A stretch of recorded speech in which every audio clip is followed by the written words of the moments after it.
Mums bija lielas problēmas ar savādiem no malas uzklīdušiem pēdiņās sludinātājiem, kas visi gribēja sludināt. Visu pārējo starpā viņi šķiet nespēja izjust situāciju un neprata izturēties klusu tā kunga priekšā. Viņiem tik ļoti gribējās dzirdēt pašiem sevi, bet daudz sludinātāju šajās sapulcēs arī nomira paši sev. Pilsēta bija pilna ar tādiem, tāpat kā tas ir šodien. Viņi tur grabēja kā pērnā gada pupu sainis.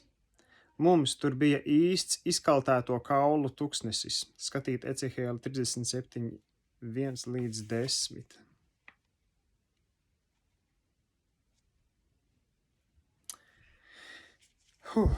Mēs arī atzinām Azusu kā savu mātes misiju, un mums nekad nebija nekādu domstarpību vai greizsirdības mūsu starpā. Mēs pārvietojāmies no vienas vietas uz otru, un tad visi nācām atpakaļ. Brālis Seimūrs bieži nāca pie mums. Tajā laikā es uzrakstīju izdevumam Kristīgais ražas pļāvējs sekojošus vārdus. 8. un Kļavu ielu sapulces ir neparastas. Vakar mums bija patiešām brīnišķīgs laiks, kādu nekad neesmu piedzīvojis. Dieva gars šķīstīja šo vietu visas dienas garumā. Baznīca bija pārpildīta. Vārens pārliecības spēks nonāca pār cilvēkiem. Gars vadīja sapulci no iesākuma līdz pat tās beigām.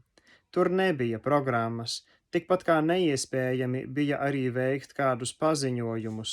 Tur netika izdarīts neviens neprasmīgs mēģinājums sludināt. Gars sniedza tikai dažas vēstis. Ik viens bija brīvs paklausīt Dievam. Altāra priekša bija pildīta ar meklējošām dvēselēm visas dienas garumā. Priekšā iznāca brīvo metodistu draudzes sludinātāja sieva un saņēma vārenu gara kristību, runādama kaut ko ķīniešu valodā. Visi, kas saņēma kristību svētajā garā, runāja mēlēs. Tur bija vismaz 6 svētuma kustības sludinātāji, daži no tiem ar sirmām galvām un goda tituliem, pārbaudīti teologi, kam gadiem ilgi bija bijušas visai auglīgas sapulces, bet izrādījās, ka tie visi meklēja gara kristību. Viņi vienkārši pasvieda augšup savas baltās galvas no Dieva saņemtās atklāsmes priekšā un pārtrauca stāties pretī saviem personīgajiem vasarsvētkiem. Dienvidkalifornijas svētuma kustības prezidents bija viens no pirmajiem, kas izskrēja pie altāra, jo patiešām meklēja gara kristību. Citāta beigas. Atkal rakstīju tajā pašā laikrakstā. Citā reizē. Gars atļauj cilvēkam mazliet iejaukties sapulcēs. Vairumā gadījumu pieļaujot mūsu kļūdām palikt nepamanītām, vai pats tās izgrūzdams no mūsu vidus ārā savā veidā. Lietas, ko parasti mēs jūtam kā tādas, kam jātiek izmainītām un kam jātiek pāri, un pat visļaunākās briesmas parasti no mums tika novērstas. Uzmanības pievēršana tām svētajos audzē baiļu garu, un viņi pārtrauc meklēt Dievu. Tādos gadījumos gars tiek slāpēts un pārstāja darboties, bet viņš tos piekoriģē un atkal nostāda uz pareizā ceļa. Mums priekšā ir daudz lielākas lietas, tāpēc ir jāpaliek uz šī ceļa. Mēs tikai cenšamies tos atturēt no sātana spēka, nedabiskas aplūkošanas un paaugstināšanas.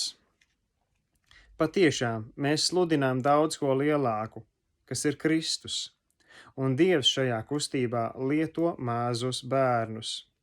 Ienaidnieks liek lietā visu elli, lai iznīcinātu mūsu gara sadraudzību caur mācību atšķirībām, bet mums jāsaglabā sava vienotība garā, svētajā garā, ar visiem līdzekļiem. Kādas lietas, protams, var tikt izlabotas vēlāk. Tām ir mazāka ietekme. Dievs nekad neusticēs šo darbu cilvēku rokām. Ja tas nonāk zem cilvēka kontroles, tas ir beidzies. Daudzi mums pievienotos, ja viņiem nebūtu vajadzīgs pēdiņās atbrīvot savas galvas. no intelektuālisma un ja tie spētu atkal pārtapt par maziem bērniem. Citāta beigas. Kādā 16. augusta pēcpusdienā 8. un Kļavu ielās gars izpaudās caur mani ar mēlēm. Tajā laikā mēs tur bijām 7. Bija nedēļas vidus, pēc liecību laika un slavēšanas, kad visi palika klusi, man bija mīksti un glāstoši jāstaigā pa grīdu un jāslavē Dievu caur savu garu. Vienā mirklī man šķita, ka es dzirdu ar savu dvēseli, iekavās nevis ar savām dabiskajām ausīm, iekavas ciet, kad kāda spēcīga balss caur mani runāja mēlēs, ko es nepazinu. Vēlāk es dzirdēju kaut ko līdzīgu notiekam Indijā. Šķita, ka manā būtnē spontāni radusies slava, tika ietīta kādā mīkstā audeklā. Pēc dažiem mirkļiem, bez mazākās tiekšanās no manas puses, es jau savā balsī izplatīju tās pašas skaņas, kas atskanēja manā dvēselē. Tas bija precīzi to skaņu izpaudums, ko pirms dažiem mirkļiem biju dzirdējis skanam savā dvēselē. Šķiet, tā bija pilnīga valoda. Es tur biju tikpat kā kāds klausītājs no malas. Biju pilnīgi pakļāvies Dievam un vienkārši viņa gribas nests kā kādā brīnišķīgā dievišķā straumē. Varēju arī apturēt šo izpausmi, bet es to nedarītu pat par visas pasaules cenu. Debesis uzmanīgi vēroja notiekošo un to ar atzinību pavadīja. Ir neiespējami šo piedzīvojumu aprakstīt precīzi. Tas ir jāpiedzīvo, lai to spētu aptvert. No manas puses tur nebija nekādu pūļu un piepūles, kas man liktu runāt. Nekādas cīņas no manas puses. Piedzīvojums vienkārši bija tik ļoti svēts, jo svētais gars pats spēlēja uz manas mutes akordus, kā ar aola arfu. Viss šis manis pielietojums man šajā mirklī bija pilnīgs pārsteigums. Nekad nebiju bijis noskaņots runāt mēlēs. Ja jau to nevarēju saprast ar savu dabisko prātu, es drīzāk no tā visa baidījos. Līdz pat šim laikam man nav bijusi vēlēšanās uzzināt, ko es teicu. Tā man šķita kā garīgās pasaules darbība ārpus dabiskā saprāta robežām, ārpus cilvēciskās izpratnes. Patiesi es biju apzīmogots uz pieres pēdiņās.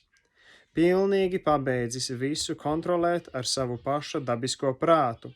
Es uzrakstīju par savu piedzīvojumu vēlāk kādā publikācijā un to atainoju ar sekojošiem vārdiem. Gars jau mani bija pakāpeniski gatavojis šai kulminācijai, lūdzot par sevi kā arī par citiem. Es biju jau pietuvojies Dievam un mans gars bija viņam pakļāvies. Jau bija sasniegta pilnīga savas gribas nodošana viņa pakļautībā. Pilnīgā apziņā par savu paša bezpalīdzību biju nošķīstījies no savas paša aktivitātes ietekmes. Šis process gara virzienā bija tikai summējies. Gara tuvums manī bija kļuvis sajūtams, un es biju uz to darīts jūtīgs. Ūdens glāzē burbuļi vēsta par vārīšanās tuvošanos. Mans prāts, pēdējais vecā cilvēka bastions, pirms pilnīgas kapitulācijas nonāca gara pakļautībā. Ūdens, kas pakāpeniski bija uzvārījies, negaidot pārplūda pāri manai galvai, un es pilnīgi tiku viņa ieņemts. Mēļu dāvana nenāca ar cilvēka iejaukšanos. Citāts no Bībeles, kā gars tiem deva izrunāt. Apustuļu darbi 2.4.